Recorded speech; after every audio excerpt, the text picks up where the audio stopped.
জানেন কি, পুরান ঢাকার বুকে লুকিয়ে আছে এমন একটি প্রাসাদ যা একসময় হাসান মঞ্জিলের সঙ্গেও জলসে প্রতিদ্বন্দ্বিতা করত। জনশ্রুতি রয়েছে ইংল্যান্ডের রানী ভিক্টোরিয়া একসময় রুপলাল হাউসে আসার পরিকল্পনা করেছিলেন, তবে সে সফর আর বাস্তবায়িত হয়নি। সত্য মিথ্যা যাই হোক, একসময় জুলুসে ভরা এই রূপলাল হাউস আজ অনেকটাই তার পুরনো রূপ হারিয়েছে। তবুও বুড়িগঙ্গার তীরে দাঁড়িয়ে থাকা এই ঐতিহাসিক প্রাসাদ নীরবে বহন করে চলছে পুরান ঢাকার গৌরবময় অতীতের স্মৃতি। একসময় এই প্রাসাদে ছিল নাচঘর, জমকালো অনুষ্ঠান আর অভিজাত অতিথিদের আনাগোনা। 1888 সালে ভারতের তৎকালীন ভাইসরয় লর্ড ডাফরিনকে সম্মান জানিয়ে এখানে আয়োজন করা হয়েছিল এক জাঁকজমকপূর্ণ বল ড্যান্স। 1947 সালে ব্রিটিশ শাসনের অবসানের পর ব্রিটিশ ভারত ভাগ হয়ে ভারত ও পাকিস্তান নামে দুটি স্বাধীন রাষ্ট্র গঠিত হয়।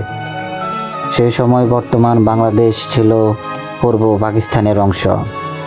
দেশভাগের পর রূপলাল দাসের পরিবার কলকাতায় চলে যায়। এরপর ধীরে ধীরে রূপলাল হাউস তার আগের রাজকীয় জৌলুস হারাতে শুরু করে। রূপলাল হাউস বাংলাদেশের রাজধানী ঢাকার পুরান ঢাকার পলাশগঞ্জ এলাকায় বুড়িগঙ্গা নদীর তীরে অবস্থিত। সদরঘাটের খুব কাছে দাঁড়িয়ে থাকা এই ঐতিহাসিক প্রাসাদ একসময় ছিল আভিজাত্য ও ঐশ্বর্যের প্রতীক, কিন্তু সময়ের পরিক্রমায় হারিয়ে গেছে তার সেই রাজকীয় জুলুস। আজ চারপাশে গড়ে ওঠা উঁচু উঁচু ভবনের আড়ালে যেন ঢাকা পড়ে গেছে এই ঐতিহ্যবাহী প্রাসাদ। বর্তমানে ভবনটির বিভিন্ন অংশে কয়েকটি পরিবার বসবাস করছে, তবু শত বছরের ইতিহাস বুকে নিয়ে রূপলাল হাউস আজও নীরবে সাক্ষ্য দিয়ে চলছে পুরান ঢাকার গৌরবময় অতীতের। আমি যখন রূপলাল হাউসে গিয়েছিলাম তখন দেখলাম ভবনের নিচতলা আদা, পেঁয়াজ, রসুন সহ বিভিন্ন পণ্যের দোকান রয়েছে। এমন একটি ঐতিহাসিক স্থাপনার বর্তমান অবস্থা দেখে সত্যিই খারাপ লেগেছে।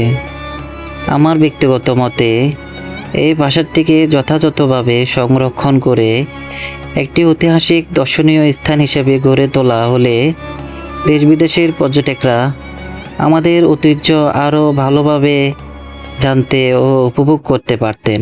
তবে একটি বিষয় উল্লেখ করা জরুরি, বর্তমানে রূপলাল হাউসের বিভিন্ন অংশে কয়েকটি পরিবার বসবাস করছে। তাদের ব্যক্তিগত গোপনীয়তার প্রতি সম্মান জানিয়ে আমি ভবনের ভিতরে সব অংশের ভিডিও ধারণ করিনি, তাই এই ভিডিওতে আপনাদের মূলত বাইরের দৃশ্য এবং ইতিহাস তুলে ধরার চেষ্টা করছি। আপনি যদি পুরান ঢাকার ইতিহাস ভালোবাসেন তাহলে রূপলাল হাউস অবশ্যই একবার ঘুরে দেখুন। এমন আরও অজানা ইতিহাস জানতে আমাদের চ্যানেলটি সাবস্ক্রাইব করুন এবং ভিডিওটি শেয়ার করুন।